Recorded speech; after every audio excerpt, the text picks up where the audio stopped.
Some weeks we tackle issues involving millions of taxpayer dollars.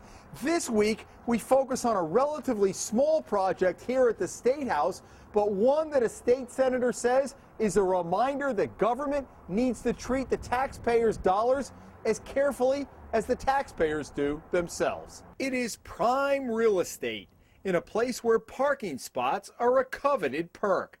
The lower lot adjacent to the Rhode Island State House, where the majority of state reps and senators are assigned a spot. But it is not the easiest place to maneuver. And that's why several years ago the state planned a $500,000 overhaul of the area. We were dealing with a lot of the issues this parking lot had. Marco Schiappa is the facilities manager for the State Department of Administration, which had architects draw up plans for an overhaul that would solve drainage issues, create a better circulation pattern, and install a gate for controlled access to the site. A Capitol Police officer monitors access to the upper lot, but budget cutbacks have left the lower lot booth empty. The project was funded and all set to go until Governor Chafee pulled the plug on it shortly after taking over a year ago because of the state's budget deficit. Capitol Police, though, asked if the administration could at least put in a gate at the entrance. So it did, at a cost of $20,000. And this is what greeted Senator Bethany Moura and her colleagues when they arrived for a special session one day last fall. I was pulling in, and I have a large SUV, so as I'm pulling in with, maybe an inch or two on either side to get through, a rep was coming the other way, seeing me have to so carefully, get through that space.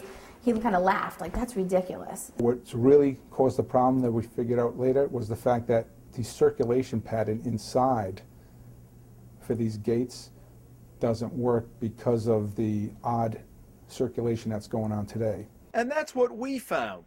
Easy for the smart car to get in, but not so much for any larger vehicle, even without the gate. When I saw the openings, the first thing that came to my mind is there's definitely an industry standard in terms of, and I'm not a contractor, I don't have construction background or anything like that, but my first thought was there's got to be an industry standard for width of openings and access gates for vehicles. Schiappa tells the Hummel Report that the original plan called for a widening of the opening and reconfiguration of the parking spaces out front.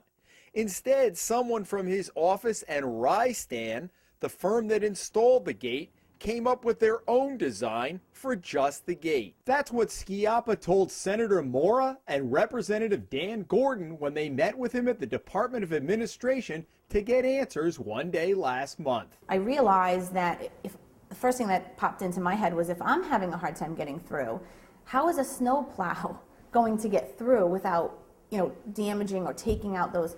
They've got to be able to access the lot. There were so many complaints that the state eventually pulled out the center post and paved it over at a cost of an additional $760, while officials figure out what to do. And that means taxpayers have spent more than $20,000 for a system that right now is non-functional. Did any red flags go off with the people who went over there about this may be a little narrow to get inside? It was a little narrow, but again, the rest of the parking lot is extremely narrow, and it was felt that we were basically trying to oblige by the request that was made is to secure this gate. When I heard the complaints, and I heard the same complaint about the plows, and I talked to my manager, he said, Marco, not a problem, believe me, not a problem, they can fit. And then finally, after I heard it again, I said, can you just do me a favor, go just drive a plow through it. And he did, and absolutely no problem. He maintained to us in our interview that he felt it was wide enough and that you would be able to get a plow in there. What's your answer to that? Well, is it still there? That's my answer. It's gone, right? It wasn't wide enough. He made the decision to say, well, after we spoke, we did send a snowplow through, and yes, they did access, and they were able to get in and out. And I responded by saying, I'm sure that they did without snow on the ground. I'm quite sure they did. Ultimately, what the plan was, whether it was Rystan and your guy going out there, that as designed by them, that it was problematic ultimately, right? It's definitely proven to be problematic. Clearly, they did not feel it was problematic initially. And I had driven through the gate myself when I heard the complaints, You could drive it. It did create some issues. Maybe And somebody, the larger vehicles did definitely have issues. what kind of vehicle were you driving when you went through? I was driving through with an Explorer. And Ford how did you Explorer. feel the fit was? I was fine. I mean, it was tight, but I knew what I had to deal with when I was turning in also. You have a multi-billion-dollar state budget, and a lot of people would say, Senator, this is $20,000. You know, when you put in your time and energy in on this, why are you doing that? How do you answer the skeptic who would raise that issue?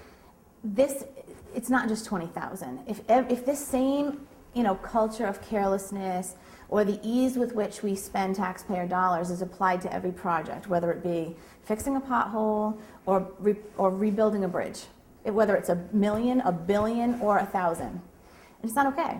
I'm not looking for anyone's head or to get anyone necessarily in trouble. I want their budget next year to be reduced by the amount that was wasted, and everyone needs to understand and be held to the standard of treating every dollar that we spend like it's their own dollar. The Chafee administration says it has not yet made a decision on whether to go forward with additional work on the lot.